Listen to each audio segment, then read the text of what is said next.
transfer your call.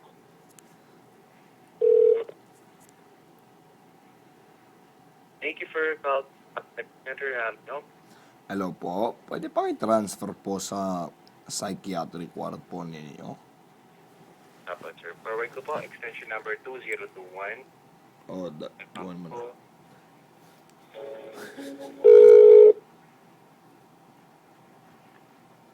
Hello, good evening. Hindi po. Hello po, ito po Yes yung po. psychiatric ward po ninyo? Yes po. Opo, kasi magtatanong po sana ako kung pwede magpapadala ako ng apo ko dyan sa loob. Nang alin po? Ipapadala ko po yung apo ko dyan. Ah, ipapa-admit niyo po. Opo, Meron na po ba siyang doktor? hindi po. Kasi nang umpisa, mga 3 araw na, hindi pa siya lumalabas ng kusina. Kung ano-ano lang ginagawa niya doon. Tapos, pinatay niya yung aso. Inubos Ay, niya lahat kayo ng po yung foil. tumawag. Opo. Kayo po yung tumawag kanina po. Opo. Kasi po usually ang ginagawa po, pinapasundo po sa Aeromed po, sa ambulance. Pero, kaya ba nun? Marami ba sila? Kasi, medyo malakas-lakas po siya. Pero parang hindi pa naman siya nakakatulog. Pero, malakas pa rin. Opo. Mas advisable po kasi, sir, papa-ambulance niyo po siya. Sumisigaw kasi siyang Opo. batak daw Wala siya. pa. Doktor? Paano yun? Wait lang po, sir, ha? Wait lang po. Paano yun? Salamat. Hello? Opo. Hello, ma'am?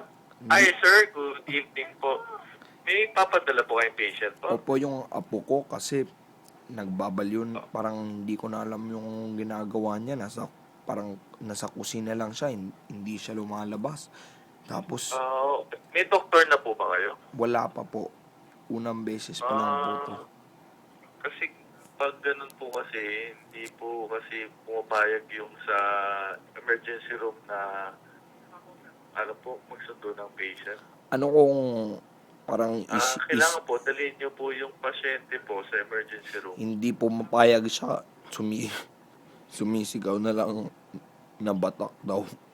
Batak daw siya. Hindi ko na nalalaman kung anong ginagawa niya. Kahit yung aso. Pinagtripan. Ganun po kasi.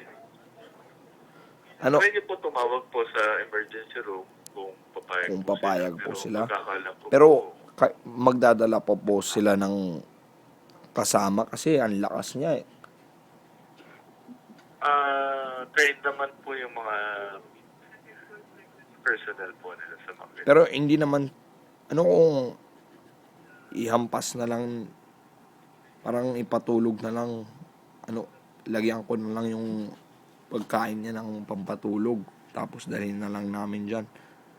Kayo po, kung kaya po yung gawin po yun. Kung magagawa niyo po. Sige, pag hindi na lang siya tumitingin, hampasin ko na lang. Wag na kayo.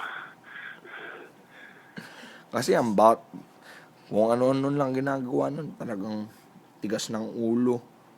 Sinabi ko na nga na wag siya sumaba sa mga katropa niya. Pero kung ano-ano lang ginagawa niya. Pero daling on lang siya dyan. Opo, dali niya po sa emergency room po. Sige, Titignan naman po siya agad ng doktor na. kahit yung